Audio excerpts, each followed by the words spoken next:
যালিকা বিআন্নাল্লাহ মাওলাল্লাযীনা আমানু ওয়া আন্নাল কাফিরিনা লা মাওলা লাহুম। সুবহানাল্লাহ। আল্লাহ বলেন এইটা এই জন্য, কেননা আল্লাহ হলেন ওই সমস্ত মানুষের বান্দা যারা মৌলা, যারা ঈমান এনেছে। ওয়ান্নাল কাফিরিন, আর নিশ্চিত কাফের তো ওই সমস্ত মানুষ, লা মাওলা লাহুম, তাদের কোনো সাহায্যকারী মৌলা নাই। সুবহানাল্লাহ। ও ভাইরা আমার, আল্লাহ নবী বললেন ওয়ান্নাল কাফিরিনা লা মাওলা লাহুম, তার স্লোগানের শেষ অক্ষর হইল মিম। শেষ অক্ষর কিটা? সূরা মুহাম্মদের 2-4টা আয়াত ছাড়া বাকি সবগুলি আয়াতের শেষ অক্ষর মিম। আল্লাহ রাসূলের স্লোগান রে ছন্দ বানাইয়া আল্লাহ রাব্বুল আলামিন কিয়ামত পর্যন্ত तमाम পৃথিবীর মানুষের জন্য সূরা মুহাম্মদ দিয়ে দিলেন। দেখো কি লেখেন, আল্লাযীনা কাফারু ওয়া সাদ্দু আন সাবিলিল্লাহ আদাল্লা আমালাহুম। মিম আসেনি? কথা বলেন না, মিম আসেনি? এরপরে 2 নম্বর আয়াত, ওহুয়াল হাক্কু মির রাব্বিহিম কাফারা আনহুম সাইয়্যাতিহিম ওয়া আসলাহা বালাহুম। মিম পাইছেন তো?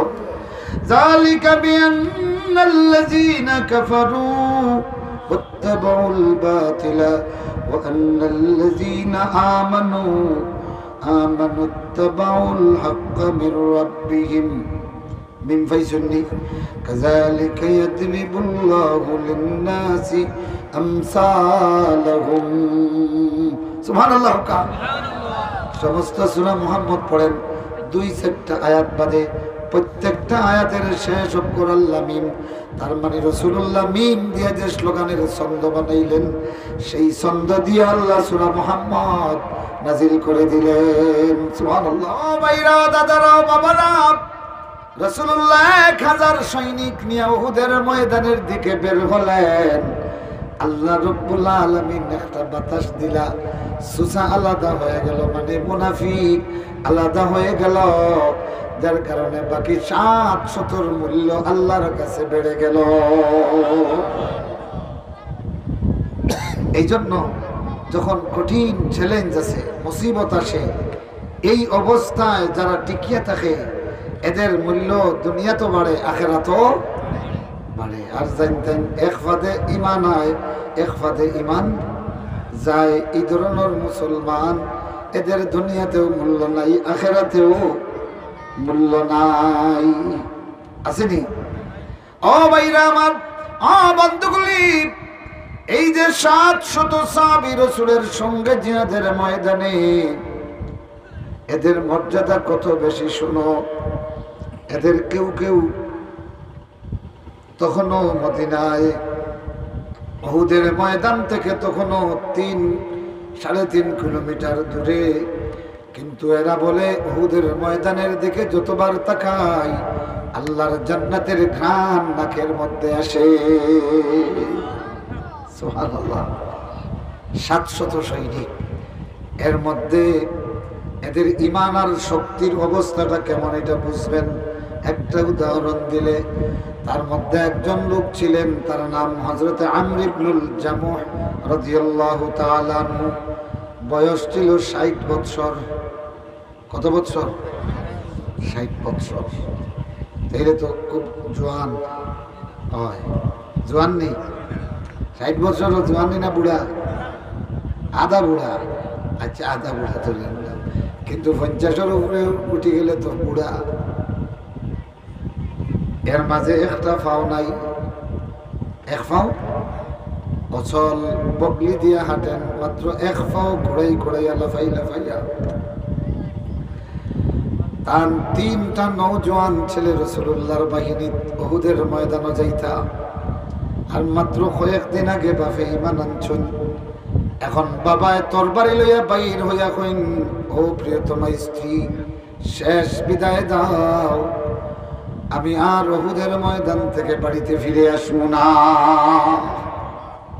স্ত্রী কইন, ইয়া আল্লাহ, আপনি কি করেন? আপনি বৃদ্ধ মানুষ, আপনার আল্লাহর মেহেরবানি 3টা যুবক ছেলে রাসূলুল্লাহর সাথে লড়াইয়ের ময়দানে যাচ্ছে সঙ্গী হইয়া, আপনি কি দরকার? ছেলেরা বলে, ও আব্বা, যুদ্ধের জন্য তো আপনি আনফিট, একদিকে 60 বছর বয়স, অন্যদিকে আপনার একটা পা খোড়া। আব্বা, আমরা 3 ভাই যাচ্ছি জীবন দেওয়ার জন্য, সুতরাং আপনি চিন্তা করবেন না। আমর ইবনুল জামু বলেন, ও আমার পুত্ররা শুনো, 60টা বছর আমার কুফরির দিকে চলে গেছে, আর এই মুহূর্তে আমি আল্লাহর জান্নাতে যাওয়ার একটা চান্স পেয়ে গেছি। সুবহানাল্লাহ, আল্লাহর জান্নাতে যাওয়ার একটা সুযোগ আমার সামনে এসে গেছে। আমার পুত্ররা শোনো, আল্লাহর কসম, মুহাম্মদুর রাসূলুল্লাহ উহুদের ময়দানে যাবেন, আর আমি ঘরে বসে থাকবো, তা সম্ভব হতে পারে না। ছেলেরা শেষ পর্যন্ত বাপরে বুঝাইতে পারে না, রাসূলুল্লাহর কাছে হাজির হইয়া বলল, ইয়া রাসূলুল্লাহ, মেহেরবানি করে আব্বারে একটু বুঝান। আল্লাহ নবী ডাক দিলেন, ইয়া আমর ইবনুল জামুহ। তিনি লাব্বাইকা ওয়া সাদাইকা ইয়া রাসূলুল্লাহ বলে তরবারি খাতে, বকলিয়া রেখাতে আল্লাহর রাসূলের সামনে উপস্থিত।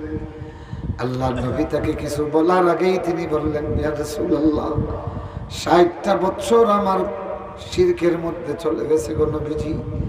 আমার জিন্দেগির যৌবন আমি কুফরিতে কাটিয়ে দিয়েছি, এখন শুধুমাত্র আমার প্রাণটা ছাড়া আর কিছুই নাই।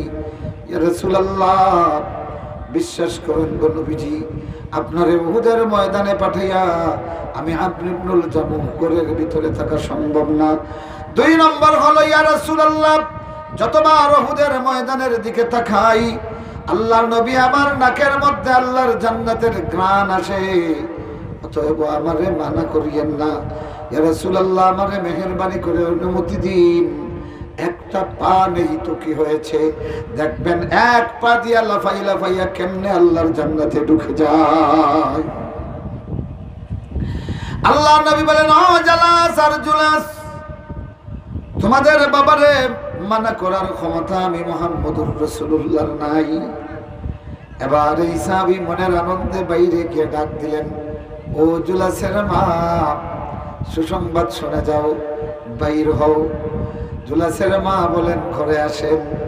কন্যা, ও জুলাসের মা, এই করে আমি দীর্ঘদিন রজনী কাটাইছি, আর আমি ঘুমাইছি, এখন আমার মন বলতেছে আমার বিছানা এখন আল্লাহর জান্নাতে। সুবহানাল্লাহ। ও আমার প্রিয়তমা স্ত্রী, শেষবারের মতো তুমি দেখে নাও, ওয়াস্তাকবালাল কিবলা, এরপরে কিবলামুখী হইয়া 2টা হাত উঠাইয়া বললেন, আল্লাহুম্মা রযুকনি শাহাদাতান ফি সাবিলিক ওয়া লা তারুদ্দনি ইলা আহলি।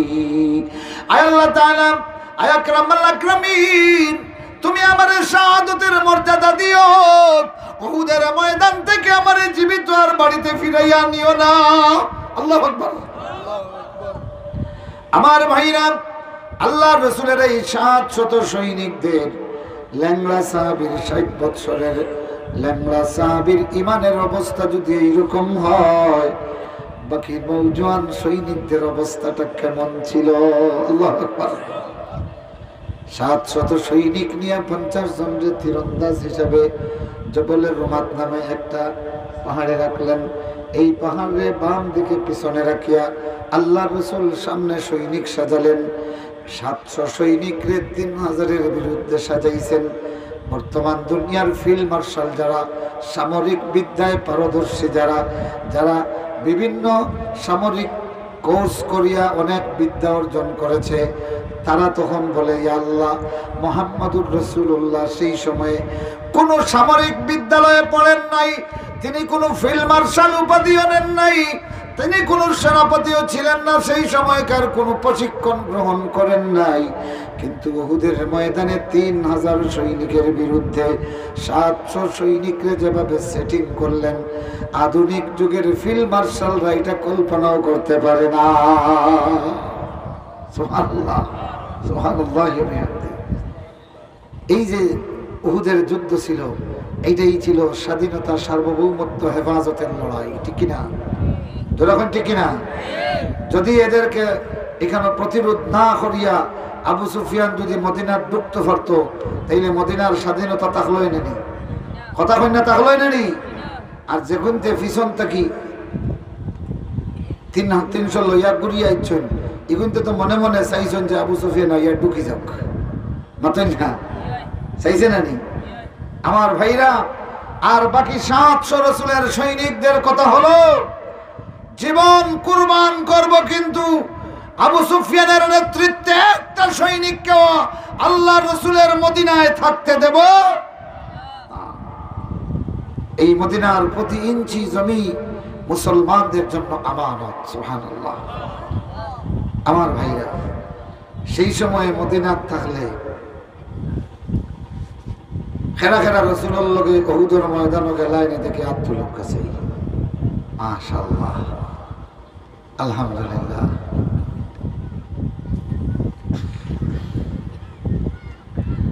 এই যে উহুদের ময়দান, বদরের ময়দানের মাঝে মাঝে টেস্ট হয় বর্তমান পৃথিবী, এখনো ইতিহাসের বিভিন্ন বদর, উহুদ, খন্দক আছে কি নাই?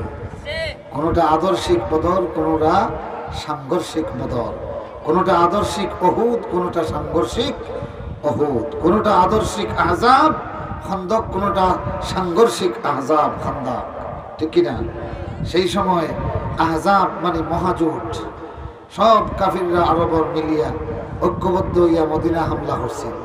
তো সেই মহাজোটের মোকাবেলা করছে মুহাম্মদুর রাসূলুল্লাহর সাথে মাত্র 1500 সাহাবী। সুবহানাল্লাহ, জোরে হোক সুবহানাল্লাহ।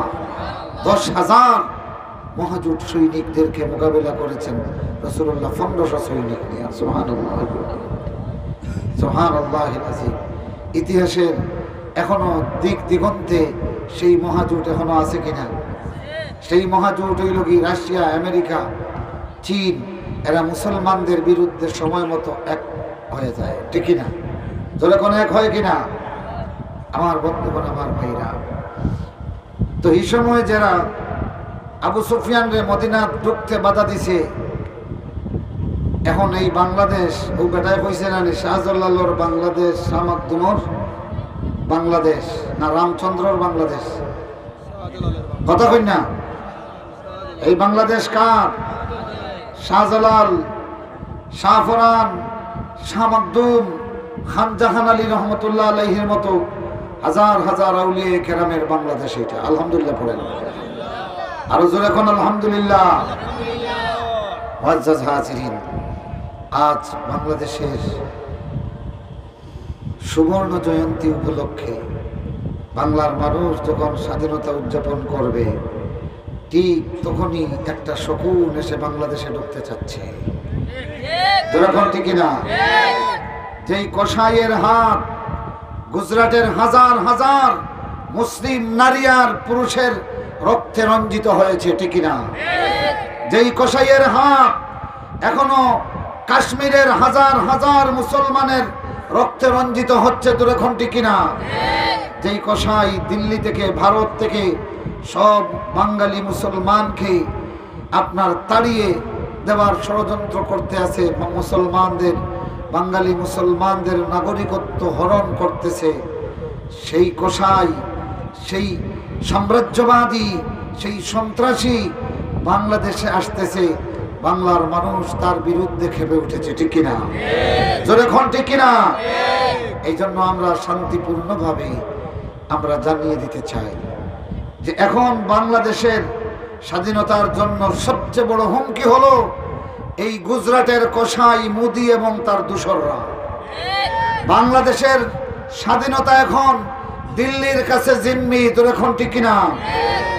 সুতরাং এই অবস্থায় বাংলার স্বাধীনতাকে নিয়ে চিনিমিনি খেলতে চায় যারা, তাদেরকে বাংলাদেশের স্বাধীনতার সুবর্ণ জয়ন্তীতে বাংলাদেশে আসতে না দেওয়াই বুদ্ধিমানের কাজ হবে। যদি আজ আপনারা দেখেন চালের দাম ঊর্ধ্বমুখী, কতক্ষণ না? আজকে চালের দাম ঊর্ধ্বমুখী, সামনে রমাদান, নিত্য পণ্যের দাম হুড় হুড় করে বাড়ছে। কই আমার বাণিজ্য মন্ত্রী তো এই ব্যাপারে কোনো হুঙ্কার দেন না। কোথাকার মোদি বাংলাদেশে আসতে হবে, এইটা নিয়ে উলামায়ে কেরামের বিরুদ্ধে আপনারা লড়াই ঘোষণা করেছেন। আর বাংলার নির্যাতিত নিষ্পেষিত মানুষ, চালের দাম বাড়তেছে, পেঁয়াজের দাম বাড়তেছে, নিত্য পণ্যের দাম বাড়তেছে, সংশ্লিষ্ট মন্ত্রণালয়ের মন্ত্রীদের মুখে কুলুফ কাটা, ঠিক না? এটা কি হলো সেবা? অবশ্যই না। যার কারণে আমরা বলবো এই বাংলাদেশের প্রয়োজনে আপনি একটা কণ্ঠভোট নেন। আমার বিশ্বাস দলমত নির্বিশেষে এই বাংলাদেশের মানুষ আপনার এই মোদিকে প্রত্যাখ্যান করবে, ঠিক না? আর মোদির কথাও কি বলবো, বাড়ির মানুষ প্রতিবাদ করতেছে, এর দাওয়াত দিয়েন না, এরপরেও বেহায়া লাগা নাই তো স্যার, ঠিক না? যখন ঠিক না আমার বন্ধুরা, আমার ভাইরা, মদিনার উহুদের ময়দান থেকে আমরা মুসলমানরা কিভাবে স্বাধীনতা হেফাজত করতে হয় এই চেতনা আমরা গ্রহণ করেছি, আলহামদুলিল্লাহ পড়ে। সুতরাং মুসলমানদেরকে যারা ইসলামী আদর্শের অনুসারী তাদেরকে স্বাধীনতা বিরোধী বললে চলবে না। আমরা স্বাধীনতার চেতনা গ্রহণ করি। বদরের ময়দানের লড়াই থেকে, মুহাম্মদুর রাসূলুল্লাহর সিপাহসালারির নেতৃত্ব থেকে আমরা স্বাধীনতা সার্বভৌমত্বের চেতনা গ্রহণ করি। আল্লাহর রাসূলের উহুদের ময়দান থেকে আমরা দেশের স্বাধীনতা হেফাজতের জন্য চেতনা গ্রহণ করি। খন্দকের যুদ্ধে মুহাম্মদুর রাসূলুল্লাহর 1 মাসের অনন্ত লড়াইয়ের থেকে দূরে ঘন্টি কিনা। সুতরাং আমাদেরকে স্বাধীনতার চেতনা শিক্ষা দিতে হবে না। আমার ভাইরা, উহুদের লড়াই ছিল চরম একটা সার্বভৌমত্ব হেফাজতের লড়াই, দূরে ঘন্টি কিনা। 700 সৈনিক আল্লাহ রসুল যখন কমান্ড করলেন, লড়াই শুরু হয়ে গেল। এই 700 সৈনিকের মাধ্যমে একটা কুড়ুল্লা, বুঝেননি, কুড়ুল্লা একটা ঘূর্ণিঝড় তৈরি হলো। 3000 কাফির সৈনিকের মধ্যভাগে একটা ঘূর্ণিঝড় তৈরি হলো। আর কয়েক মুহূর্তের মধ্যে গোটা উহুদের ময়দান আল্লাহ মুসলমানদের দখলে দিয়ে দিলেন, সুবহানাল্লাহ। নেকড়ে বাঘের ধমকের পরে ছাগলের পাল যেমনি দৌড়াতে থাকে, তেমনি কাফেররা দৌড়ানো শুরু করলো। এবার আল্লাহ পাক দ্বিতীয় পরীক্ষা নিলেন। কি পরীক্ষা? ধান আপনি বাড়ালে রাখার পরে কিছুদিন থাকতে থাকতে এরপরে ধানের গায়ে কিছু দুলা লাগে, লাগে কি লাগে না? ধানের মধ্যে সুসা থাকে না, কিন্তু কিছু ধুলা লাগে। তো মিলিং করার আগে মহিলারা এটাকে আবার কি করে পরিষ্কার করে ধুলাটা জেড়ে ফেলে দেয়, তাই না? আল্লাহ পাক এখন এই 700 অরিজিনাল খাঁটি ইমানদারদের গায়ের থেকে কিছু দুলা সরাইয়া দিলেন, সুবহানাল্লাহ। আরেকটা পরীক্ষা শুরু হয়ে গেল। পরীক্ষা কি? মুসলমানরা মনে করলেন যে যুদ্ধ শেষ, এখন গনিমতের মাল সংগ্রহ করি। তখন তাদের যুদ্ধের যে কমান্ড এবং চেইন, এটা ভেঙে গেছে। এদিকে খালিদ বিন ওলীদের মতো চৌকস ঘুড়সওয়ার ব্যাটালিয়নের কমান্ডার ছিলেন, তিনি সুযোগ বুঝে পিছনের দিক থেকে এসে হামলা করে বসলেন। আর কয়েক মুহূর্তের মধ্যে উহুদের ময়দানের চিত্র পাল্টে গেল। 70 জন আল্লাহ রসুলের সাহাবী রক্তাক্ত হয়ে পড়ে গেলেন, আর শত শত সাহাবী আহত হয়ে গেলেন। গোটা উহুদের ময়দান জুড়ে মুসলমানের রক্তে হোলি খেলতেছে। এই অবস্থায় আল্লাহ রসুলও আহত। চতুর্দিক থেকে কয়েকশ কাফির সৈন্য আল্লাহ রসুলকে ঘিরে ফেলেছে। তখন মাত্র 10 জন সৈনিক মহিলাদের হাতের বালার চুড়ির মতো আল্লাহ রসুলের চতুর্দিকে ঘিরে ফেললেন, সুবহানাল্লাহ। আমার বন্ধুরা, আমার ভাইরা, আল্লাহ রাব্বুল আলামিন এই সাহাবীদের জন্য বলেছেন, ইন তানসুরুল্লাহ ইয়ানসুরকুম ওয়া ইউসাব্বিত আকদামাকুম। ও ঈমানদারগুলি, তোমরা যদি আল্লাহকে সাহায্য করো, আল্লাহ রাব্বুল আলামিন তোমাদের সাহায্য করবেন। তার মানে আহত মুহাম্মদুর রাসূলুল্লাহর চতুর্দিকে যারা দাঁড়িয়েছিল, শত শত সৈনিকের বিরুদ্ধে মাত্র 10 জন, কিন্তু 100 নয়, 200 নয়, কয়েক শত সৈনিক হামলা করেছে। এই 10 জনের কদম রে আল্লাহ পাক মজবুত বানাইয়া দিয়েছেন, সুবহানাল্লাহ। ও ভাইরা, এই 10 জন সৈনিকদের মধ্যে একজন ছিলেন হযরতে নসীমা বিনতে কাব রাদিয়াল্লাহু তাআলা আনহা, যেই মহিলা আকাবার দ্বিতীয় শপথে দুইজন মহিলা ছিলেন, উম্মু মানি আর নসিবা বিনতে কাব রাদিয়াল্লাহু তাআলা আনহা। এই নসিবা ছিলেন, তার দুই পুত্র আব্দুল্লাহ, জয়েদ এবং তার স্বামী ছিলেন, তিনজন ছিলেন। আর স্বয়ং তিনি নিজেও ছিলেন মহিলা ব্যাটালিয়নের সদস্য, যারা যোদ্ধাদের পানি পান করাবে, আহত সৈনিকদেরকে সেবা করবে, সিলাই দিবে, প্রাথমিক ট্রিটমেন্ট দিবে। এই জন্য একটা মহিলা দল ছিল। কিন্তু ফালাম্মা ইনকাশাফাল মুসলিমুন, যখন চতুর্দিক থেকে মুসলমানরা ছিন্ন বিচ্ছিন্ন হয়ে গেল, নসিবা বিনতে কাব রাদিয়াল্লাহু তাআলা আনহা তখন পানির শিখা বুঝেননি? শিখা মানে হলো পানি পান করার জন্য কলসি, জগ, এইটা ফেলে দিয়া আর কাপড়টারে বাগা গাত্তি দিয়া বগলের নিচ দিয়া বাঁধলেন। বান্ধিয়া পলায়ন পর সৈনিক থেকে তরবারিটা কেড়ে নিলেন, তীর কেড়ে নিলেন, নিয়ে সিংহ শাবকের মতো একটা মা সিংহীর মতো গর্জন করিয়া ময়দানে নেমে গেলেন। আল্লাহু আকবার। তার দুই পুত্র যায়েদ এবং তার আরেক পুত্র দুইজনকে বললেন, জলদি আসো। কে কোথায় আছো? জলদি আসো, আল্লাহর নবী অরক্ষিত হয়ে গেছেন। আল্লাহু আকবার। নসিবা বলেন, মুহাম্মদুর রাসূলুল্লাহর চতুর্দিকে আমরা সিওয়ারের মতো হয়ে গেলাম, একটা হাতের বালার মতো হয়ে গেলাম। চতুর্দিক থেকে প্রথমে ছিলাম আমরা, আমার দুই পুত্র, আমার স্বামী আর আমি, চারজন, সাথে থাকলেন আরো দুইজন, এই 6জন। এরপরে একজন একজন করে আসলেন, মোট 10 জন হয়ে গেলাম আমরা। 10 জন চরকির মতো চতুর্দিকে রসুলের চতুর্দিকে ঘুরছিলাম, আর কাফের বেঈমানের এক একটা আঘাত প্রত্যাখ্যান করছিলাম, প্রতিরোধ করছিলাম। ও ভাইরা আমার, ও গড়গড়ন মুশগরিব, ও বকশিমালের মাগুলে শোনো। এই নসিবা বিনতে কাব রাদিয়াল্লাহু তাআলা আনহা বলেন, আমার সামনে তখন একটা বিরাট গোয়ার মার্কা একটা সৈনিক আসলো, আসিয়া বলল, আইনা মুহাম্মদ সাকতুলুহু, মুহাম্মদ কই, আমি তারে হত্যা করবো। একেবারে উঠের মতো উসাম উঠা ছিল, গর্জন করে উঠছিল, কেউ তার মোকাবিলার জন্য এগিয়ে যাচ্ছিল না। নসিবা বিনতে কাব রাদিয়াল্লাহু তাআলা বলেন, ইয়া আব্দুল্লাহ কাদ্দিম। আল্লাহু আকবার। কেমন ঈমান ছিল মায়ের! এত বিশাল সৈনিকের সামনে তার পুত্রকে বলেন, এগিয়ে যা। কই আব্দুল্লাহ, জলদি এগিয়ে যা। আব্দুল্লাহ এগিয়ে গেলেন, মা পিছনে এগিয়ে গেলেন। বাপ বেটি দুইজনে ঘোড়া থেকে আক্রমণ শুরু করলেন। এই নসিবা বিনতে কাব রাদিয়াল্লাহু তাআলা না প্রথমে গিয়ে এই সৈনিকের হাঁটুর নিচে আঘাত করলেন। সৈনিকটা পাল্টা আঘাত করলো, তার ঘাড়ের এই পাশে পড়লো। আল্লাহ বলে চিৎকার দিয়ে হযরতে নসিবা বিনতে কাব রাদিয়াল্লাহু তাআলা মাটিতে বসে গেলেন। সন্তানের সামনে নিজের মা আহত। আব্দুল্লাহ রাদিয়াল্লাহু তাআলা দৌড়ে এসে মাকে ধরছেন। মা তখন তরবারির আগ্রবাগ দিয়ে বাচ্চারে কুচা দিয়ে বলেন, আমাকে নয়, মুহাম্মদুর রাসূলুল্লাহকে হেফাজত কর, আমি এখনো জীবিত আছি। আল্লাহর রাসূলের হত্যাকারী তোর সামনে। আমার প্রিয় পুত্র, আমাকে নয়, আমাকে নয়, আল্লাহর দুশমনদের ঠেকা। আল্লাহু আকবার। আমার বন্ধুরা, আমার ভাইরা, আবার লড়াই শুরু হয়ে গেল। এই সৈনিকটারে ফেলে দিলেন, সৈনিক আবার আঘাত করলো। নসিবা বিনতে কাবের বড় ছেলের এই দিকে আঘাত করলো, হাতটা এইভাবে লটকে গেছে। আমার ভাইরা, মা তখন বলতেছে, এই দেশের মা হইলে হয়তো হাইরে আমার জাদু শেষ। কিন্তু নসিবা বলতেছেন, আব্দুল্লাহ, ডান হাত কেটে গেছে, অসুবিধা নাই, বাম হাত দিয়ে তুই আল্লাহর দুশমনরে ঠেকা। আল্লাহু আকবার। বাম হাত দিয়ে আল্লাহর দুশমনরে ঠেকা। আহত মা নিজে উঠে গেলেন, উঠিয়া গিয়ে আবার বর্ষা নিক্ষেপ করলেন। আল্লাহু আকবার। আবার ডাক দিলেন, যায়েদ কোথায়, জলদি আয়, কে কোথায় আছো, জলদি আসো।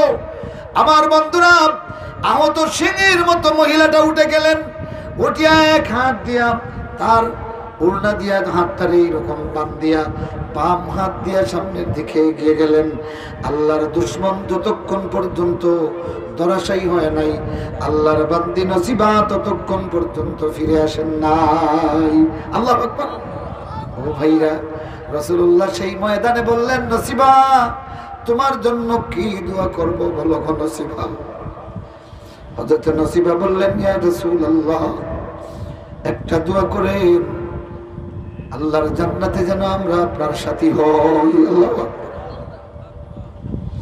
ও দুনিয়ার বাংলার মুসলমানগুলি, আমরা এইরকম চান্স পাইলে কইতাম ইয়া রাসূলুল্লাহ আমার বাচ্চা আমেরিকার যাইতো, একটু দোয়া করো, ঠিক কিনা? হযরত নসিবা বললেন ইয়া রাসূলুল্লাহ উদুল্লাহ লানা আন ইয়াজালানা রুফাকাকা ফিল জান্নাহ।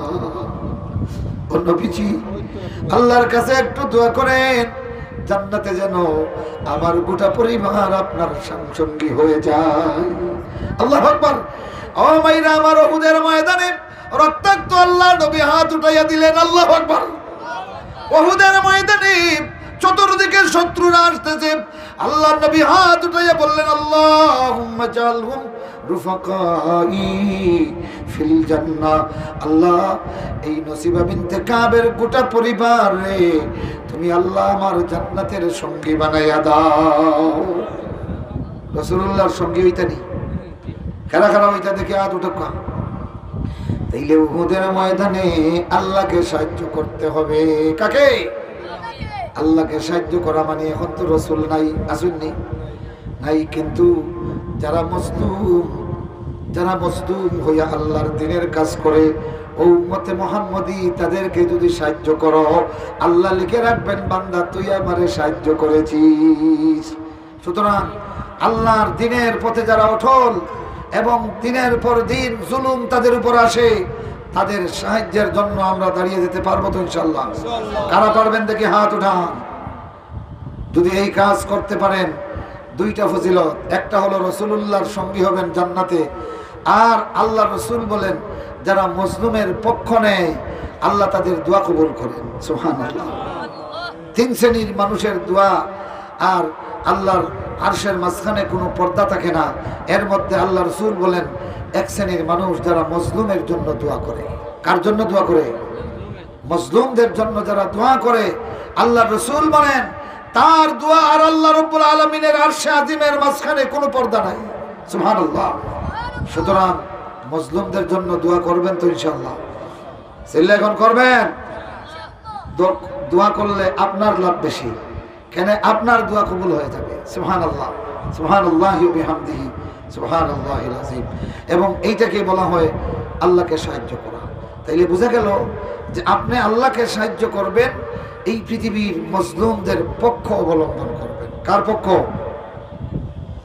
মজলুমদের পক্ষ। এখন যদি ইন্ডিয়াত আপনি মজলুম আর জালিম তো কয়, ইন্ডিয়াত মজলুম হইল মুসলমান আর জালিম হইল মোদি, বুঝলেন না? জালিম হইল মোদি। এখন যদি এই মোদিকে আমরা বাংলাদেশে জামাই আদর করে লাল গালিচার সম্বর্ধনা দেই, তাইলে ভারতের হাজার হাজার শুহাদায়ে কেরাম মজলুম মুসলমানের রক্তের সঙ্গে বেঈমানি করা হবে। আমার বন্ধুরা, অতএব এই বাংলাদেশের কোন মুসলমানের মধ্যে যদি ইন্ডিয়ার মুসলমানদের ইমানের এবং রসুলের প্রতি সামান্য তিল পরিমাণ মহব্বত থাকে, তাইলে ইন্ডিয়ার কসাই মোদিকে বাংলাদেশে সহ্য করবে না। তবে আমরা অবৈধভাবে নয়, আমরা আমাদের প্রতিবাদের ভাষায় কথা বলছি, আমরা আমাদের প্রতিবাদ জানাচ্ছি। আমরা কারো উপর লাঠি আর কারো উপর বন্দুক নিয়ে চড়াও হব না। এটা আমাদের জনগণের কথা। যখন ঠিক কিনা? সাহস থাকলে একটা বুট নিয়ে দেখেন, 1 ঘন্টার একটা অনলাইন বুট নিয়ে দেখেন, এই বাংলার মানুষ বলবে না এতে ইন্ডিয়ার প্রেসিডেন্টে নিয়ে আসো, অন্য কাউকে নিয়ে আসো, ইন্ডিয়ার দেশের বিরুদ্ধে আমাদের কোনো ইয়ে নাই, কিন্তু এই ব্যক্তিটা হলো মুসলমান বিদ্বেষী, তাকে এইভাবে জামাইয়াদর করবেন, এ কিন্তু শুধু মুসলমানের দুশ্মন নয়, মুসলমান যত নেতা নেত্রী আছে সকলের দুশ্মন। সে মুসলমান সহ্য করতে পারে না। সে চান্স পাইলে আমাদের প্রধানমন্ত্রীর বিরুদ্ধেও পদক্ষেপ নিতে কুণ্ঠাবোধ করবে না, ঠিক না? এরা কারো বন্ধু নয়। যারা জনগণের বিরুদ্ধে জুলুম করে এরা কারো বন্ধু হতে পারে না। আমার ভাইরা, রাসূলুল্লাহ সাল্লাল্লাহু আলাইহি ওয়াসাল্লামকে নিয়ে উহুদের পর্বতের এইরকম একটা গিরিখাদ আছে, এইদিকে উঠে গেলেন। চতুর্দিক থেকে সৈনিকরা এসে, কাফিররা এসে হামলা শুরু করলো। 18 জন সাহাবী তখন সামনে। এরা শত শত লোককে হামলা করে 18 জন সামনে। তো রাসূলুল্লাহ বলতেছেন সুবহানাল্লাহ। উহুদের ময়দানের কি অবস্থা, রাসূলুল্লাহ বলতেছেন যে আমার সামনে ছিল আবু তালহা। সুবহানাল্লাহ। আমার সামনে, রাসূলুল্লাহর সামনে কে ছিলেন? আবু তালহা। আল্লাহর নবী বলেন উহুদের ময়দানে আবু তালহা ছিল আমার সামনে। সামনে থেকে যতটা আঘাত আমাকে করা হয়েছে, একটা আঘাতও আমার উপর পড়তে দেয় নাই। তীরের আঘাত, বল্লমের আঘাত, তরবারির আঘাত, প্রত্যেকটা আঘাত আমার আবু তালহার গায়ে। আল্লাহ। পিছনে আবু দুজানা রাদিয়াল্লাহু তাআলা আনহু, পিছন দিক থেকে যত আঘাত আসে সবগুলি আঘাত আমার আবু দুজানা তার বুকের মধ্যে ধারণ করতেছে, শরীরের মধ্যে ধারণ করতেছে। ও ভাইরা আমার, আল্লাহ রাসূলের ভালোবাসা কাকে বলে উহুদের ময়দানে তারা প্রমাণ করেছেন। হযরত আবু তালহা রাদিয়াল্লাহু তাআলা আনহু দৌড়ে এসে আল্লাহ রসুলের সামনাসামনি হয়ে গেলেন, আর রসুলুল্লাহকে তার পিছনে নিয়ে বললেন, ইয়া রাসূলুল্লাহ, এই কঠিন ময়দানে আপনার সামনে আসবেন না গো নবীজি। নাহরিদুনা নারিকা ইয়া রাসূলুল্লাহ ওয়া সাদরিদুনা সাদরিকা ইয়া রাসূলুল্লাহ। ও নবীজি, আজকে উহুদের ময়দানে আমার গলারে আপনার গলার বিনিময়ে ফিদিয়া দিয়ে দিয়েছি। আপনার সিনার পরিবর্তে আমার সিনাটাকে আমি আল্লাহকে দিয়ে দিয়েছি। ইয়া রাসূলুল্লাহ, নফসি ফিদাকা ইয়া রাসূলুল্লাহ, নফসি ফিদাকা ইয়া রাসূলুল্লাহ। আল্লাহু আকবার। ও ভাইরা আমার, এইভাবে সাহাবায়ে কেরাম ইয়া রাসূলুল্লাহ বলেছেন। জীবন দেওয়ার মুহূর্তে রাসূলুল্লাহর সিনার উপরে তরবারির আঘাত এসেছে, নিজের সিনাটা ধারণ করে বলেছেন, সাদরিদুনা সাদরিকা ইয়া রাসূলুল্লাহ। আর আমার দেশের বেদাতীরা ইয়া রাসূলুল্লাহ হয়, তবে সিন্নি খাবার ইয়া রাসূলুল্লাহ। ঠিক না?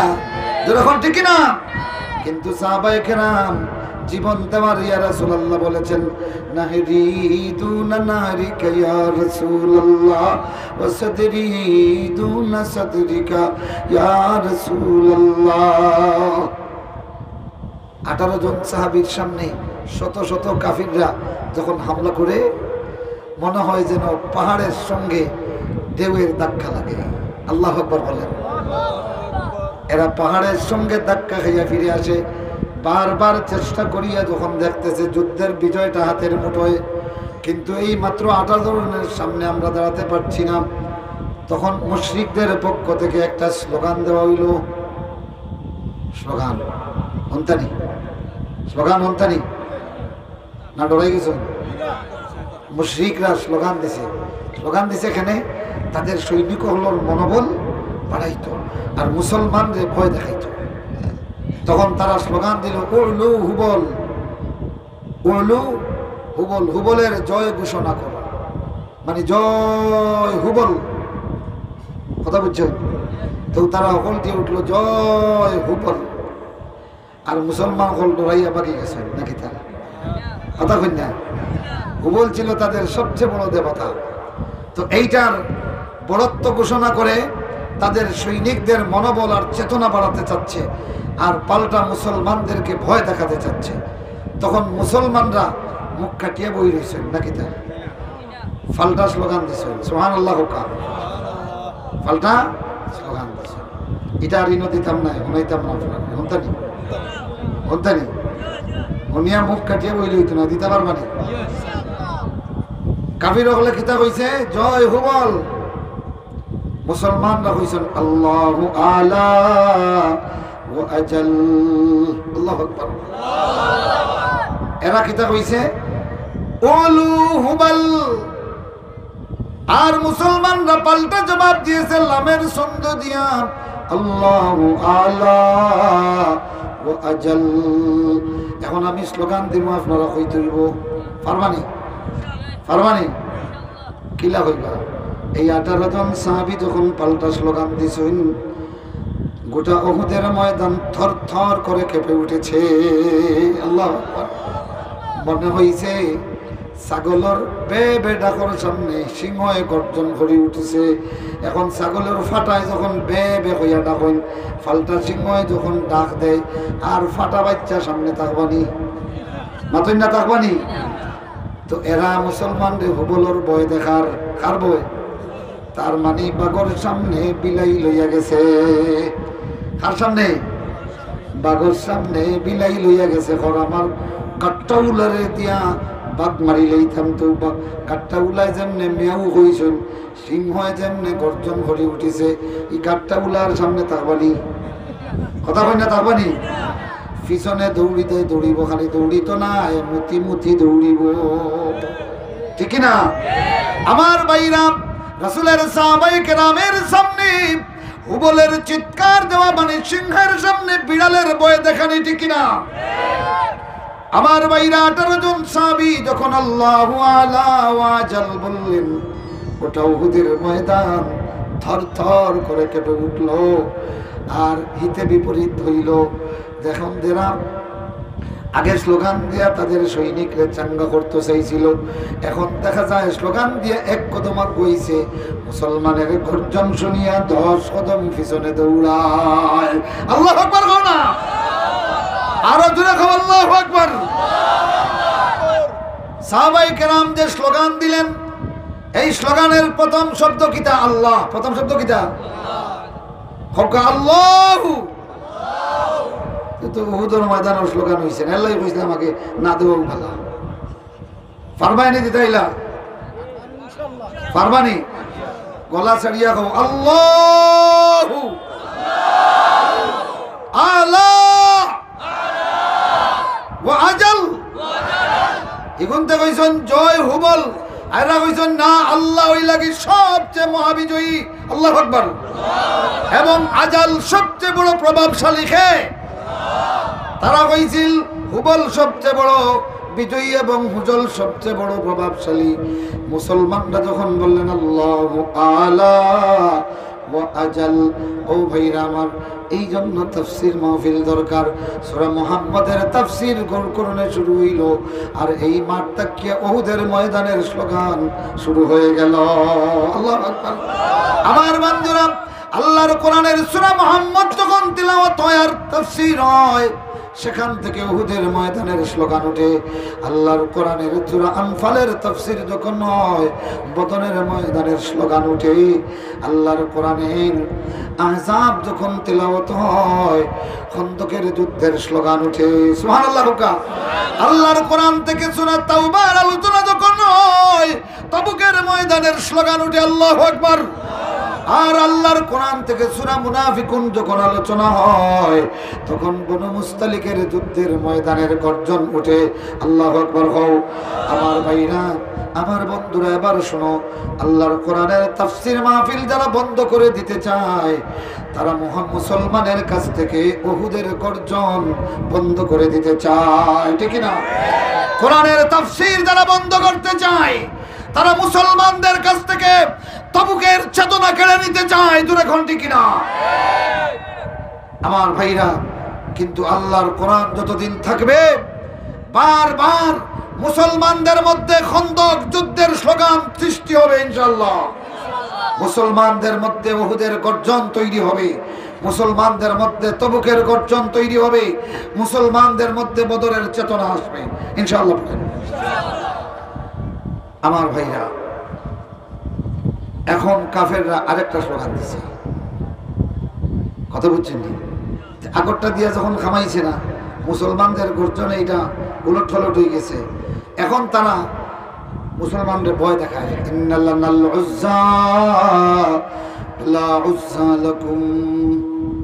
মুশরিকদের একটা দেবী ছিল উজ্জা দেবী। এটা ছিল মক্কার অদূরে, বাইতুল্লাহ থেকে একটু দূরে, 3টা বাবুল গাছ একসঙ্গে।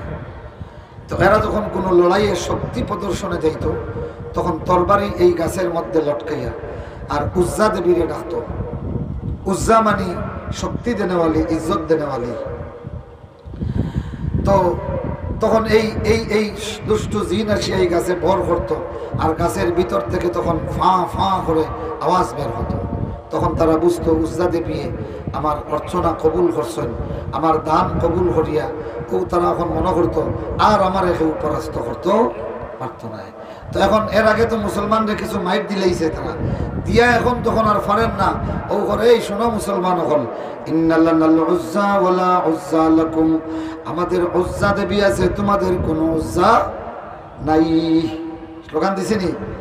ফাকামান নবী সাল্লাল্লাহু আলাইহি ওয়াসাল্লাম, কাফিররা যখন এই স্লোগান দিছে, আহত মুহাম্মদুর রাসূলুল্লাহ এখন নিজে উবাই গেছেন কি। আল্লাহু আকবার, আর জোরে হন আল্লাহু আকবার। ফাকামান নবী সাল্লাল্লাহু আলাইহি ওয়াসাল্লাম, স্বয়ং আল্লাহর নবী তখন দাঁড়িয়ে গেলেন আর বললেন, কুলু কুলু, আমার সাহাবীরা তোমরা পাল্টা স্লোগান দেও। তো আগে রাসূলের সাহাবীগুলোর কথা উনি স্লোগান দিছেন, এখন স্বয়ং রাসূলুল্লাহ কইরা স্লোগান দেও দিতানি, দিবা তো ইনশাআল্লাহ। এটা আগরটা কি জুড়ে না আসতে পারবানি, পারবা তো ইনশাআল্লাহ। আল্লাহ নবী স্লোগান দিলেন, আল্লাহু মাওলানা ওয়ালা মাওলা লাকুম। সুবহানাল্লাহ, জুড়ে হোক আল্লাহু মাওলানা ওয়ালা মাওলা লাকুম। ওইল উহুদের ময়দানে আল্লাহ রাসূলের পাল্টা জবাব, ওয়াম্মা কাতলানা ফাহিয়াউ ইরযাকুন ওয়াম্মা কাতলাকুম ফাফিন্নারি ইউআযাবুন। আল্লাহ নবী বললেন, হে কাফেররা শোনো, মৌলা আমাদের আল্লাহ, তোমরা উজ্জা দেবীর অর্চনা করে এসেছো, আর আমরা এসেছি আল্লাহ তাবারাকা ওয়া তাআলার মৌলা বানাইয়া। সুবহানাল্লাহ। আল্লাহু মাওলানা ওয়ালা মাওলা লাকুম, আল্লাহ আমাদের মৌলা, তোমাদের কোনো মৌলা নাই। ওয়াম্মা কাতলানা, আর তোমরা আমার নিহত সাহাবীদের কথা বলতেছো, শোনো, আজকে উহুদের ময়দানে আমাদের যারা নিহত হয়েছে, ফাহিয়াউন, সঙ্গে সঙ্গে এরা জীবিত হয়ে গেছে, ইউরযাকুন, তাদেরকে আল্লাহর জান্নাত থেকে নাশতা দেওয়া হচ্ছে। সুবহানাল্লাহ। ওয়াম্মা কাতলাকুম ফাফিন্নারি ইউআযাবুন, আর তোমাদের যারা নিহত হয়েছে এদেরকে এক্ষুনি আল্লাহর জাহান্নামে শাস্তি দেওয়া হচ্ছে। আমিন বলেন, আরো জোরে বলেন আমিন। আমার ভাইরা, আল্লাহ রাব্বুল আলামিন রাসূলুল্লাহ যেই ভাষায় স্লোগানটা দিলেন, হুবহু সেই ছন্দে আল্লাহ পাক সূরা মুহাম্মদ নাজিল করেছেন। সুবহানাল্লাহ। রাসূলুল্লাহ স্লোগান দিছিল কিতা, আল্লাহু মাওলানা ওয়ালা মাওলা লাকুম। সুবহানাল্লাহ। আল্লাহ পাক আয়াতে কারিমা রাসূলের স্লোগান দিয়ে আয়াত নাজিল করে দিল। সুবহানাল্লাহ। আর জোরে হোক সুবহানাল্লাহ। যালিকা বিআন্নাল্লাহ মাওলাল্লাযীনা আমানু ওয়া আন্নাল কাফিরিনা লা মাওলা লাহুম। সুবহানাল্লাহ। আল্লাহ বলেন এইটা এই জন্য, কেননা আল্লাহ হলেন ওই সমস্ত মানুষের বান্দা যারা মৌলা, যারা ঈমান এনেছে। ওয়া আন্নাল কাফিরিন, আর নিশ্চিত কাফের তো ওই সমস্ত মানুষ, লা মাওলা লাহুম, তাদের কোনো সাহায্যকারী মাওলা নাই। সুবহানাল্লাহ। ও ভাইরা আমার, আল্লাহ নবী বললেন, ওয়ান্নাল কাফিরিনা লা মাওলা লাহুম, তার স্লোগানের শেষ অক্ষর হইল মিম। শেষ অক্ষর কিতা? সূরা মুহাম্মদের 2-4টা আয়াত ছাড়া বাকি সবগুলি আয়াতের শেষ অক্ষর মিম। আল্লাহ রাসূলের স্লোগানরে ছন্দ বানাইয়া আল্লাহ রাব্বুল আলামিন কিয়ামত পর্যন্ত तमाम পৃথিবীর মানুষের জন্য সূরা মুহাম্মদ দিয়ে দিলেন। দেখো কি লেখেন, আল্লাযীনা কাফারু ওয়া সাদ্দু আন সাবিলিল্লাহ আদাল্লা আমালাহুম। মিম আসেনি? কথা বলেন না, মিম আসেনি? এরপরে 2 নম্বর আয়াত, ওহুয়াল হাক্কু মির রাব্বিহিম কাফারা আনহুম সাইয়্যাতিহিম ওয়া আসলাহা বালাহুম। মিম পাইছেন তো? যালিকা বিআন্নাল্লাযীনা কাফারু ওয়াত্তাবাউল বাতিলা ওয়া আন্নাল্লাযীনা আমানু آمنوا اتبعوا الحق من ربهم من فيسني كذلك يضرب الله للناس أمثالهم سبحان الله সমস্ত সূরা মুহাম্মদ পড়েন 2-4টা আয়াত বাদে প্রত্যেকটা আয়াতের শেষ অক্ষর আল্লাহ মিম তার মানে রাসূলুল্লাহ মিম দিয়ে যে স্লোগানের ছন্দ বানাইলেন সেই ছন্দ দিয়ে আল্লাহ সূরা মুহাম্মদ নাজিল করে দিলেন সুবহানাল্লাহ সুতরাং ও ভাইরা আমার এই সূরা মুহাম্মদ যেন কিয়ামত পর্যন্ত উম্মতে মুসলিমার সামনে কঠিন বিপদের মুহূর্তে আমার ভাইরা আল্লাহর দ্বীনের বিজয়ের পতাকা নিয়ে দাঁড়িয়ে থাকার একটা চেতনা ও ভাইরা আমার উহুদের ময়দানে 70 জন নিহত শহীদ কেরামের লাশের স্তূপের সামনে দাঁড়িয়ে আল্লাহ নবী বললেন আল্লাহু মাওলানা ওয়ালা মাওলা লাকুম কতজন 70 জন আর প্রয়োজনে এই বাংলার মুসলমান 70,000 শহীদের সামনে লাশ রেখেও দাঁড়িয়ে থাকতে বলতে পারবে আল্লাহু মাওলানা ওয়ালা মাওলা লাকুম পারবা তো ইনশাআল্লাহ পারবানি আমার ভাইরা মুসলমান সেই জাতির নাম যারা তাদের শত শত শুহাদায়ে কেরামের লাশের সামনে দাঁড়িয়ে আল্লাহর দ্বীনের বিজয়ের ঘোষণা দিতে পারে জোরে কোন আমিন কত হইছে 10টা ইয়া দিনো কালেকশন রাইতে মুআজ্জাজ হাজিরিন মুহতারাম হাজিরিন এই সূরা মুহাম্মদে আল্লাহ পাক এই তো গেল শুধু মুসলমানদের কথা আল্লাহকে কিভাবে এরা সাহায্য করেছে এখন আসেন আল্লাহ পাক 3টা আয়াত নাযিল করেছেন কাফেরদের ব্যাপারে কাদের ব্যাপারে শুধু খাস কাফিরদের ব্যাপারে আল্লাযীনা কাফারু ওয়া সাদ্দু আন সাবিলিল্লাহ আদাল্লা আমালাহুম যারা কুফরি করলো আর ওয়াসাদ্দু বাধা দান করলো আন সাবিলিল্লাহ আল্লাহর পথে যারা বাধা দান করলো আদাল্লা আমালাহুম তাদের সমস্ত নেক আমল বরবাদ তাদের দুনিয়ার কোনো আমল কিয়ামতের দিন কোনো কাজে লাগবে না এটা হলো 1 2 নম্বর হলো আদাল্লা আমালাহুম এই দুনিয়ার সাফল্যের জন্য তারা যত কর্মসূচি দিয়েছে আল্লাহর সমস্ত কর্মসূচি বাতিল করে দেন বুমেরাং করে দেন ব্যর্থ করে দেন আমিন বহকা তাইলে বোঝা গেল যারা নিজে কুফরি করে আর ইসলামের পথে বাধা দান করে আল্লাহ রাব্বুল আলামিন তাদের সমস্ত ষড়যন্ত্র এবং তাদের সমস্ত কর্মসূচিকে আল্লাহ রাব্বুল আলামিন ব্যর্থ করে দেন আলহামদুলিল্লাহ তাইলে যারা আল্লাহর পথে বাধা দান করিয়া সাময়িক বিজয় অর্জন করছি মনে করে আল্লাহ এটা আসল বিজয় নয় তাদের এই সব কিছু এক সময় ব্যর্থ প্রমাণিত হবে আলহামদুলিল্লাহ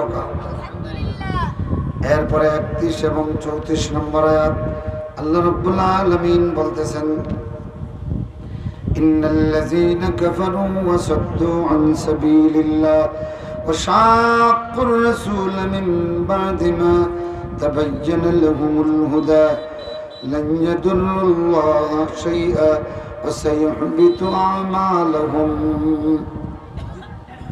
একই আয়াত তবে এখানে বলতেছেন 3 কাজ যারা করে কুফরি করে আল্লাহর পথে মানুষকে বাধা দান করে আর রাসূলুল্লাহকে কষ্ট দেয় কাকে কষ্ট দেয় রাসূলুল্লাহকে কষ্ট দেয় এখানে এই রাসূলুল্লাহকে কষ্ট দানকারী হইল কি রাসূলুল্লাহরে লইয়া প্রথমে বাহির হইল বাদে 300 লইয়া ফিরত গেল ইগুন মুসলমান না মুনাফিক কথা কই না মুসলমান না মুনাফিক আল্লাহ এদের কথা বলতেছেন কথা বুঝতেছেন তাইলে বোঝা গেল মুসলমানরা যখন বিপদে পড়ে তখন এরার সাহায্য না করিয়া জালিমরে যারা জালিমের পক্ষ নেয় এরা মুসলমান না মুনাফিক এবং আল্লাহ এদেরকে বলতেছেন এরা রাসূলকে কষ্ট দেয় নাউজুবিল্লাহ হুকা এরা কাকে কষ্ট দেয় সিল্লা এখন কাকে কষ্ট দেয় রাসূলুল্লাহকে কষ্ট দেয় আমার ভাইরা আহত রাসূলুল্লাহর খবর যখন মদিনায় গেল তখন মুসলমানদের ঘরে ঘরে কান্নার রোল উঠলো মুসলমান মহিলারা পর্যন্ত তরবারি নিয়ে বের হয়ে গেল। আর আব্দুল্লাহ ইবনে উবাই তার সঙ্গভঙ্গরা এরা মনে মনে ফুর্তি করলো আর কইল বহুত দিনে হইছে ধরা খাইছে। নাউজুবিল্লাহ হকা, আরো জোরে হকা নাউজুবিল্লাহ। এই বাংলাদেশেও তেমনি বড় বড় মুফাসসিরিন উলামায়ে কেরামের ফাঁসির রায় হইছে, কিন্তু কিছু কিছু মেজাব হলো দেখা গেছে এরা কইছে নো বহুত দিনে হইছে। হইছে কি হইছে না? এলে বোঝা গেল এগুন 1450 বছর আগে যদি মদিনাত থাকতো রাসূলুল্লাহর আহত হওয়ার খবর শুনিয়া হও যে গুনতে ফুর্তি করছেন অগুন্তর লোকে থাকলোই না, ঠিক কিনা আমার ভাইরা?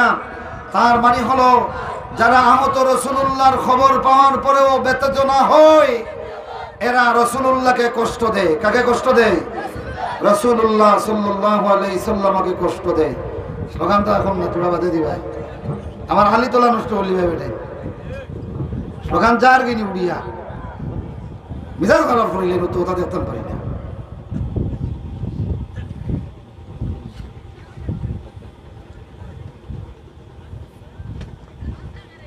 মুআজ্জাজ হাজিরিন, মুহতারাম হাজিরিন, একজন বক্তা যখন বক্তৃতা দিরা দূরই থাকতে দিছে বলা কথা, এখন আইয়া একবারে বক্তার খানে দিয়ে হেরাইয়া দিরাই, তার মানে মাইক ছাড়িয়ে দিতে গিয়া ও তো ওখান নেই।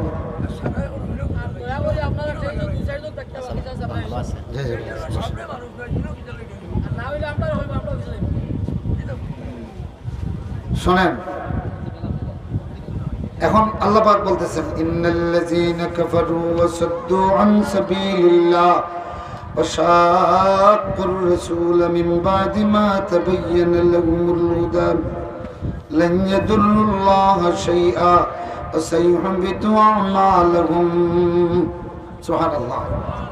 যারা কুফরি করলো, আল্লাহর পথে বাধা দান করলো, ওয়া শাক্কুর রাসূল, রাসূলুল্লাহকে কষ্ট দিল। প্রথম কষ্ট দিছে কারা? মুনাফিকরা। কারা দিছে? 1000-এর সঙ্গী হইয়া 300 লইয়া পিছনে গেছে, ঠিক কিনা? সুবহানাল্লাহ। আল্লাহ পাক তাদের সকলের ব্যাপারে বলতেছেন সাইয়ুহবিতু আমালাহুম, এদের সকলের যা ষড়যন্ত্র আছে সব কিছুরে আল্লাহ পাক বেষ্টন করে রেখেছেন। সুবহানাল্লাহ। যতই লাফালাফি করো ও আল্লাহর বান্দারে, আল্লাহর ইলম রে ছাড়িয়া যাইতে পারবে না।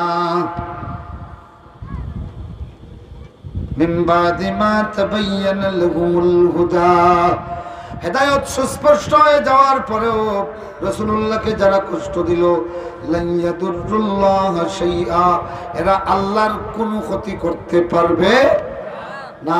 আল্লাহু আকবার হোকা। আল্লাহর কোনো ক্ষতি করতে পারবে? আমার ভাইরা, 10 জন নয়, 20 জন নয়, হাজার হাজার মানুষকে তুমি হত্যা করো, গলায় ফাঁসি লাগাও, আল্লাহ বলেন আল্লাহর কোনো ক্ষতি করতে পারবে না। আলহামদুলিল্লাহ হোকা। ও ভাইরা আমার, যারা আল্লাহর পথে বাধা দান করে ফাঁসির মঞ্চে লটকাইয়া দেয় আর বলে ফাঁসিতে লটকাইয়া শেষ করে দিছি, আল্লাহ বলেন ফালান ইয়াদুররুল্লাহা শাইআ, এরা আল্লাহর সামান্য ক্ষতি করতে পারে নাই, বরং ক্ষতি যা করছে তার নিজের। আমিন হোকা। এই গেল 31 নম্বর আয়াত। 32 নম্বর আয়াতে আল্লাহ পাক বলতেছেন ইন্নাল্লাযীনা কাফারু ওয়া সাদ্দু আন সাবিলিল্লাহ, যারা কুফরি করলো এবং আল্লাহর পথে বাধা দান করলো। না, 34 নম্বর আয়াত। 34 নম্বর আয়াতে আল্লাহ পাক বলতেছেন ইন্নাল্লাযীনা কাফারু ওয়া সাদ্দু আন সাবিলিল্লাহ সুম্মা মাতু হুম কুফার ফালান ইয়াগফিরাল্লাহু লাহুম। নাউযুবিল্লাহ। যারা আল্লাহর পথে কুফরি করলো আর আল্লাহর পথে মানুষকে বাধা দিল আর এই অবস্থায় মারা গেল, এই অবস্থায় মারা গেল, আল্লাহ বলেন এদের আরেকটা শাস্তি, ফালান ইয়াদুররুল্লাহু ফালান ইয়াগফিরাল্লাহু লাহুম, আল্লাহ আর কখনো তাদেরকে ক্ষমা করবেন না। তো আল্লাহ তারে আর কখনো ক্ষমা করতে নাই, রাসূলুল্লাহ তারে সুপারিশ করবানি, কথা কই না করবানি। সুতরাং শেষ কথা হলো কিয়ামতের ময়দানে তিন শ্রেণীর মানুষ আল্লাহর জাহান্নাম থেকে কোনো অবস্থাতে বের হবে না, এদেরকে বের করার জন্য কেউ সুপারিশ করবেন না। এক নম্বর হলো যারা কুফরি করলো, যারা কাফির, ঈমান আনে নাই, এরা স্থায়ীভাবে জাহান্নামে ঢুকবে, কেউ তাদের পক্ষে কথা বলবে না। দুই নম্বর, ঈমানদার হইছে কিন্তু শিরিক করছে। কি করছে? শিরিক করছে। রাসূলুল্লাহ বলেন, তিনি নিজে বলতেছেন আমি সুপারিশ করব না, এই মানুষগুলিরও স্থায়ীভাবে জাহান্নামে থাকবে। তিন নম্বরে আল্লাহর রাস্তায় বাধা দিছে কিন্তু তওবা করার আগে মরে গেছে। আল্লাহ বলেন এই মানুষটারেও কখনো আল্লাহ পাক ক্ষমা করবেন না। তাইলে বোঝা গেল এই মানুষটাও জাহান্নাম থেকে কোনো অবস্থাতে বের হতে পারবে না।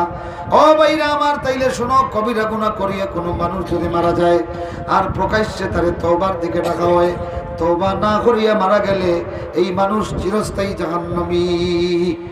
এখন খোকা যে কে কইছে আল্লাহর দন নবীরে দিয়া, নবী গেলা আল্লাহ গেলা গাই বইয়া, তারে বাংলাদেশের শত শত উলামায়ে কেরামে তওবার লাগি ডাকছেন, হে বুড়ি আঙ্গুল দেখার। এই অবস্থায় যদি মারা যায়, সূরা মুহাম্মদের এই আয়াত বলতেছে ফালান ইয়াগফিরাল্লাহু লাহু, আল্লাহ কখনো তাদেরকে ক্ষমা করবেন না। এগুলো তওবা করা দরকার আছে নি? মাতই না দরকার আছে নি? তো এখনো তওবা না করিয়া কোটি কোটি টাকার ছেলেদের নাউজুবিল্লাহ, শয়তানেও তো এটা করছে না। হে বেটা কইছে আমারে আগুন দিয়ে বানাইছো, তানে মাটি দি, ও খান কইছে, কিন্তু আল্লাহর লোকে টাকা পয়সার কোনো চ্যালেঞ্জ দিছে নি? মাতই না দিছে নি? এই শয়তানি গো আরো ভয়াবহ, এই কোটি টাকার চ্যালেঞ্জ দিলে আর কি। আর আব্বাসে যখন কইছে বেটাই ঠিকু, এত কইছে 1 পৃষ্ঠা, আমি তো কই আর জের জবর ছাড়া 2 লাইন পড়তে পারতো না। আরবি হাদিস যখন পড়ে তখন কিতাব পড়ে বোঝা যায় আত্রাদি ওবাই এক বাড়ি হবাই এক বাড়ি মারে। তো যেগু মুখস্থ করিয়া আইছে আরবি আপনার হাদিস, ওগুও ঠিক মতো জের জবর দিয়ে পড়তে পারেন না। আর আব্বাসির সামনে বইয়া 1 লাইন আনা জের জবর পড়ি দিব, আবার কয় 1 কোটি টাকার চ্যালেঞ্জে পড়ি দিব। পড়বে তো তুই আড়ুয়া মেস্তরি লেখা হবাই এক বাড়ি হবাই এক বাড়ি মারিয়া হইব তুই গেছে কি? হ্যাঁ হাজিরিন, যদি এখান চ্যালেঞ্জ নিতে হয় তাইলে অনলাইনও বহরুর রাইক বার কর, জের জবর ছাড়া বার করিয়া 10 পৃষ্ঠা পড়িয়া না দেয়া বা মতিয়া বড়াই দিব। কথা বুঝছেন নি আমার ভাইরা? হ্যাঁ, যদি বড় আলিম হইতো তো এই গাঞ্জুরির কবিতা দিয়ে ওয়াজ করলো এনে, বড় আলিম হইলে তো ইমরাউল কয়েস দিয়ে ওয়াজ করলো এনে। মাতই না কোরআন শরীফ বুঝাইবার লাগি মাঝে মাঝে ইমরাউল কয়েসও আমরা কই, কেন জানেননি? সুবহানাল্লাহ, কোরআন মজিদ আল্লাহ পাকে মানুষ একজন শেখা আনছেন তসনিয়া, তখন ইগু শেখা তসনিয়া আনলা কেনে বলে বারবার খরা খোয়ার লাগি। এটার দলিল কিতা বলে ইবনুল কইসে কইছে কিফানাব কি মিন যিকরা হাবিবিন ওয়া মানজিলি, বেটা আছিল একজন আর শেখা ব্যবহার করছে ডাবল, তার মানে একজন রে কইছে না, কইছে একজন রে, আর কইছে উবা উবা, আমরা কই কিতা উবা উবা উবা। তো কিফানাব কি মিন যিকরা হাবিবিন ওয়া মানজিলি, তুই যদি মুফতি তাহলে বাহরুর রাইক থেকে গান গাছ না কেনে? বাহরুর রাইকও বড় বড় সুন্দর সুন্দর মাঝে মাঝে ভাষা বুঝাইবার লাগি কবিতা আছে। হ্যাঁ, তুই গাঞ্জুরির কবিতা কর, কোন গাঞ্জুরিয়া বানাইছে না নিগু? তুই যদি অত বড় মুফতি গাঞ্জুরির কবিতা দিয়ে বেটা তুই ওয়াজ করতে খেনে? রসুলোর সামন লাগি আহমদ শৌকির হামজিয়াতুন নববী আছে, উলিদাল হুদা ফাল কাইনাতু দিয়াউ ওয়া ফামুজ জামানি তাবাসসামা ওয়া সানাউ। হ্যাঁ, নুজিমাত আসামিয়ুর রাসূল ওয়া হিয়া সহিফাতুন ফিল লাউহি ইসমু তাহা তুগরাউ, 40 লাইন দিয়ে বেটায় হামজিয়াতুন নববী বানাইছে। তুই অত বড় মুফতি, তে রসুলোর শান গাইতে হকুদিয়া গাছ না কেনে? কবি নজরুল নাইনি, হ্যাঁ ফররুখ নাইনি, ইতা বড় বড় কবি হল তৈয়া গাঞ্জুরির কবিতা খিতা বলে আগাও নাই গুড়িও নাই আল্লাহর দন মোহাম্মদ রে দিয়া।